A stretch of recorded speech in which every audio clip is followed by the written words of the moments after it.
Hello, my dear children.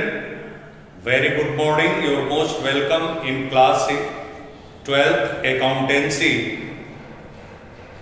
You have sent me the problem of question number 37 for feature of shares. It has been explained earlier and you know the exact meaning of what is the meaning of the forfeiture of shares and how the shares are reissued. So in question number 37, 4 terms and condition and information given. This one is the board questions. So my dear children, try to dissolve the fact whatever is being explained in your class. Listen it carefully. First go through the questions, reading the questions, understanding the concept, then you can start the solution of the question. My dear children, then you will be able to secure the good marks in the examination. Remember. So, I would like to read the information carefully and also make you the question learn. Then after you can do the solution. Remember. Now see the question number 37. Pass journal entries for the forfeiture and reissue in the following cases. This one is the board question of 2018. A Limited forfeited 100 shares of ₹10 each, fully called up for non-payment of first call of ₹3 per share and final call of ₹3 per share. All of these shares were reissued as fully paid for ₹10 per share. Just try to understand. A Limited forfeited number of shares forfeited by the company 100 shares. The face value of the shares ₹10. Fully called up means the company demanded the money ₹10 per shares. And for non-payment of first call, on first call ₹3 per share and final call of ₹3 per shares.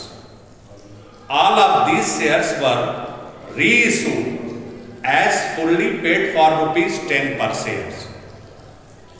मेरे कहने का मतलब ये है बेटा, हिंदी में जरा सा ध्यान दें इसका। ए लिमिटेड एक कंपनी है जिसके पास 100 शेयर हैं। एक शेयर का दाम ₹10 है और इन शेयर्स को कंपनी जो है जब्त कर ले रही है।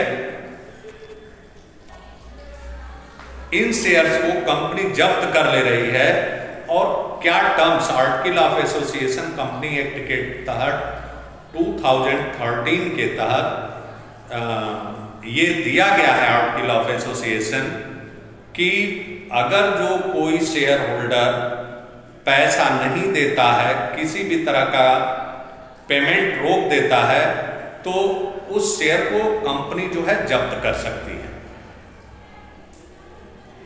तो ऐसा टर्म्स और कंडीशन है, बिल्कुल सिंपल है। तो शेयर फॉरफीचर कैसे करते हैं? The capital, share capital of the company reduces of the ₹10 100 shares. तो फर्स्ट टर्म्स और कंडीशन में फर्स्ट में देखेंगे आप क्या करेंगे, जो एंट्री करेंगे उससे शेयर कैपिटल को डेबिट करेंगे। Share capital account debit, share capital account debit. How many shares? 100 shares, fully called means 100 into 10 equal to 1000 rupees. Non-payment of first call and final call. In first call, what's the amount called by the company? That is 3 rupees per share. So to share first call, to share first call, to share first call, 100 into 3 is equal to 300. Then to share final call, share final call, 100 into, in final call also the 3 rupees demanded by the company. Yes, 3 rupees, 300.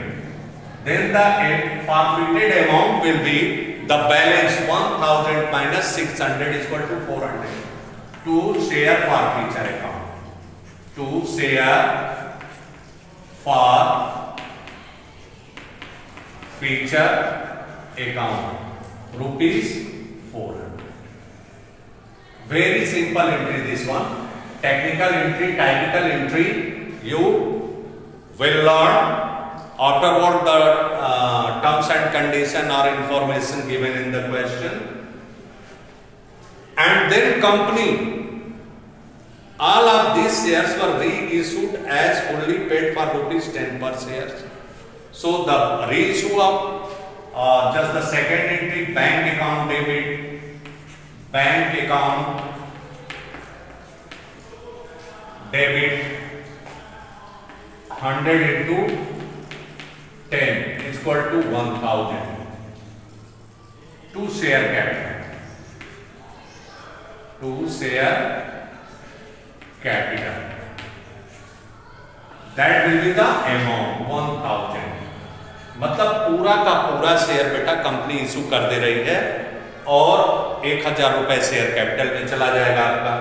उसके बाद जो rest of the forfeiture amount जो बच रहा है, जब share ये resale कर दिए गए पुनः कंपनी के, तो क्या होगा, इसे हम कैपिटल रिजर्व में ट्रांसफर कर देंगे according to the act. Share forfeiture account debit, share forfeiture account debit to capital reserve, to capital reserve, to capital reserve 400. Whatever the amount of forfeiture, that is transferred to the capital reserve account. Clear? Now the second terms and condition. B Limited forfeited 400 shares of rupees 10 each fully called up for non-payment of final call of rupees 3 per share. 300 of these shares were reissued as fully paid for rupees 8 per share. Now keep in mind, this one is the question. ये इससे थोड़ा सा different है। आप फिर इसका तो सबसे पहले फॉरफीचर की एंट्री करते हैं।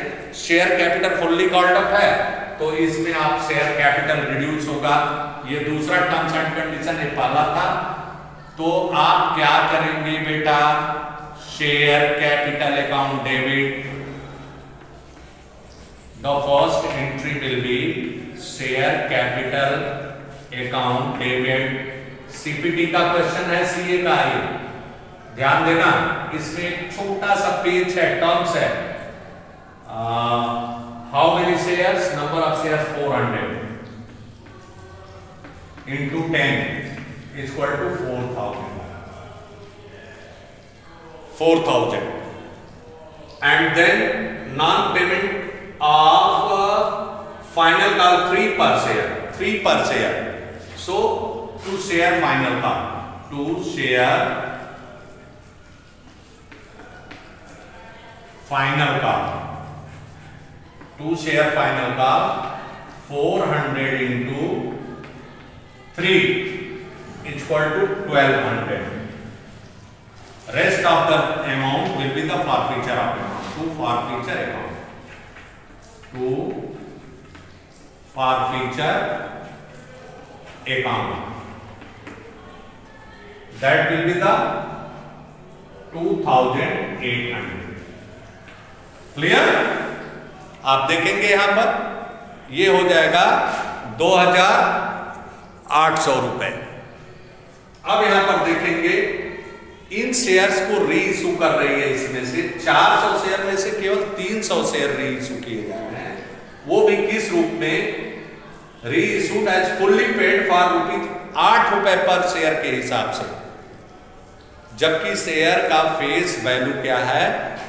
आपका 10 रुपीज है। तो आर्टिकल ऑफ एसोसिएशन के अनुसार ये होता है, आप डिस्काउंट उतना ही दे सकते हैं जहां तक आपने फॉरफिट किया है अमाउंट को, याद रखें। अब यहां पर देखें 300 शेयर्स केवल री इशू किए जा रहे हैं बेटा, तो आप bank account debit, bank account debit, उसके बाद 300 इंटू 8 इक्वल टू 2400। अब यहां पर देखें आपका शेयर कैपिटल का जो फेस वैल्यू अमाउंट है फुल्ली कॉल्ड अप है 10 रुपीज के हिसाब से, और 8 रुपए ही मिल रहा है, तो आपका शेयर कैपिटल तो बेटा होगा 3000 का। ये 600 रुपीज कहां से कंपनी एक्वायर करेगी? तो जो अमाउंट फॉर फ्यूचर का होता है उससे कंपनी इस क्षति को पूरा करती है। अब आप यहां पर लिख देंगे for future account debit, for future of shares account debit, for future account debit 600, only 600 to share capital, to share capital, to share capital, just that will be the 3000। क्योंकि ये एक्ट के तहत आप बाध्य हैं कि उतना ही शेयर कैपिटल में जाएगा अमाउंट जो फेस वैल्यू हो, चाहे वो पार पर हो चाहे प्रीमियम पर हो, इसका सब वैल्यूएशन ऑफ शेयर्स होता है। आप टीवी में भी देखते हैं निफ्टी बढ़ गया इतने पॉइंट और सेंसेक्स इतना घट गया चाहे बढ़ गया, ये सब इसी तरह से कैलकुलेट किया जाता है बेटा। इंडेक्सिंग होती है, इसका इंटरपोलेशन होता है, एक्स्ट्रापोलेशन होता है, तब निफ्टी का सूचकांक आपका सही निकलता है।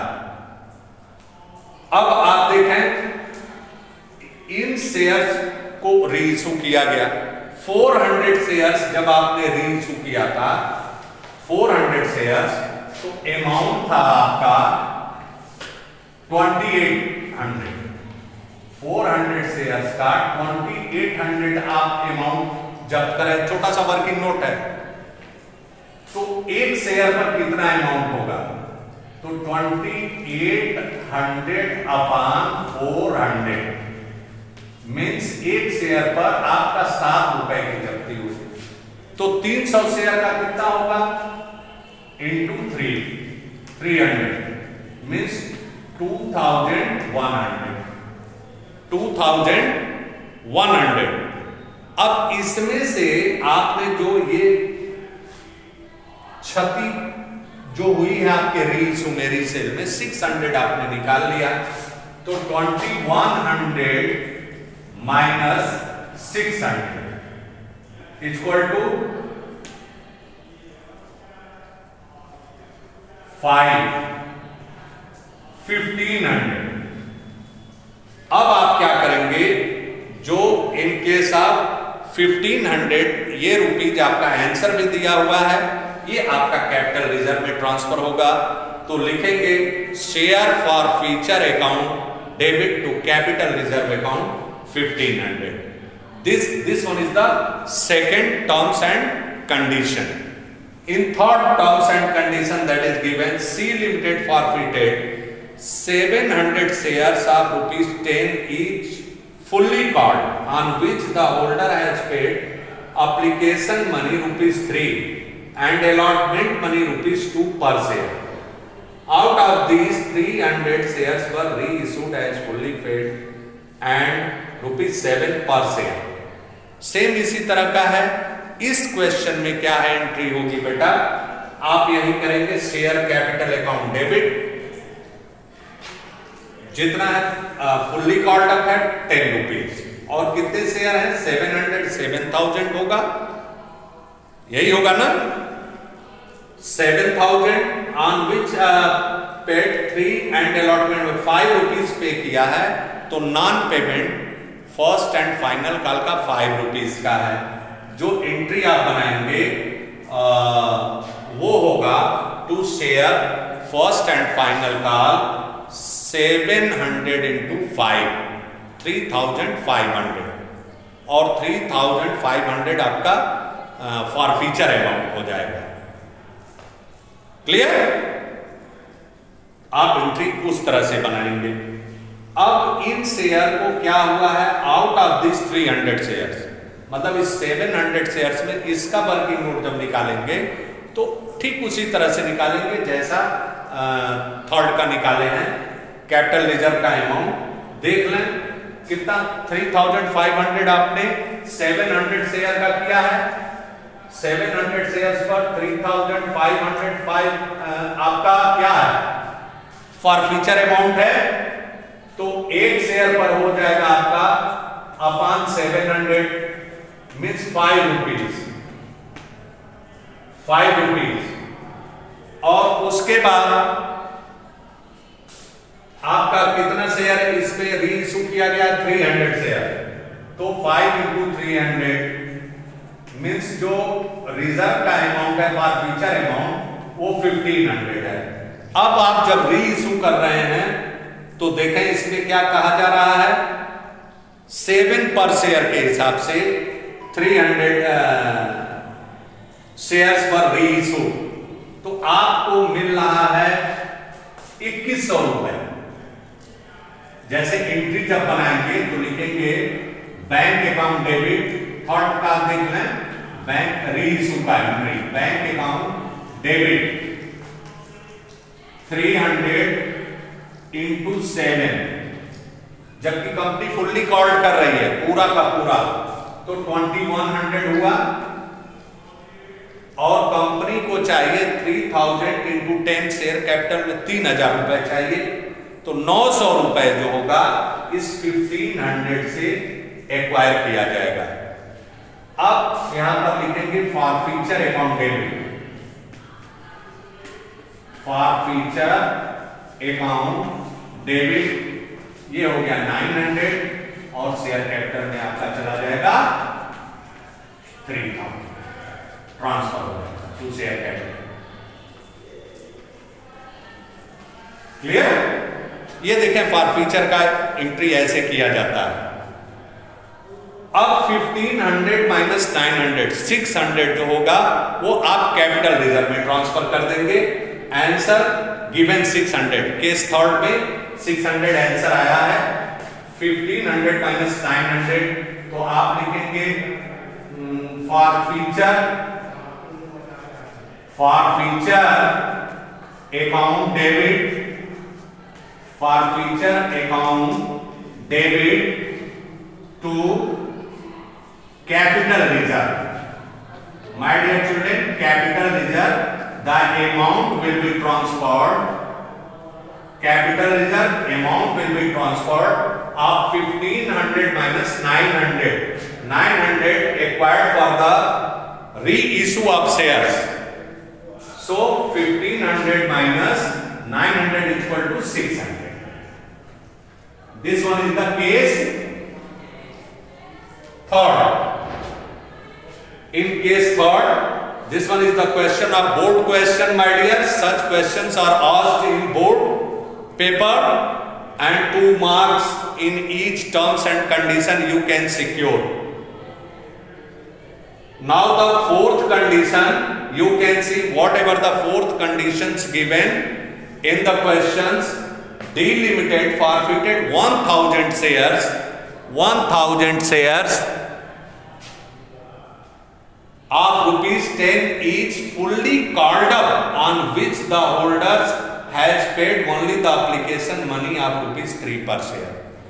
Just whatever the amount received by the company can be forfeited according to the Company Act 2013 by Article of Association, whatever the terms and conditions given in the question. Try to understand the fact, then you can be able to know the exact figure and you can deserve the questions.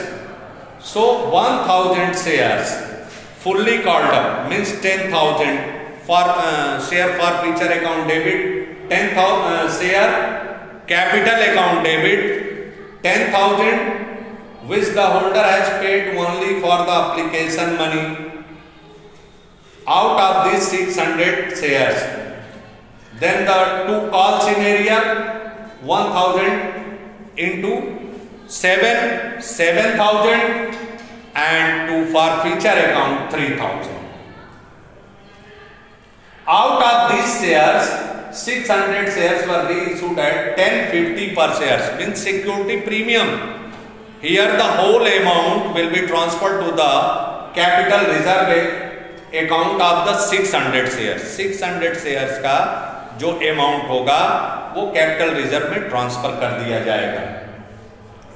और यहाँ पर जो bank account debit to share capital account to security premium account 600 से होगा। इस तरह से question को समझ करके आप करेंगे तो आपका क्वेश्चन कभी गलत नहीं होगा बेटा, और अच्छा मार्क्स आपको बोर्ड में मिलेगा। कोई परेशानी हो, जैसे अमाउंट कैलकुलेट ही करना है आपको, तो कैसे कैलकुलेट कर लेंगे आप? कितना 3000 रुपीज ये किए हैं तो 600 शेयर का, तो आप 3000 upon 600 into how many shares reissued? 600 0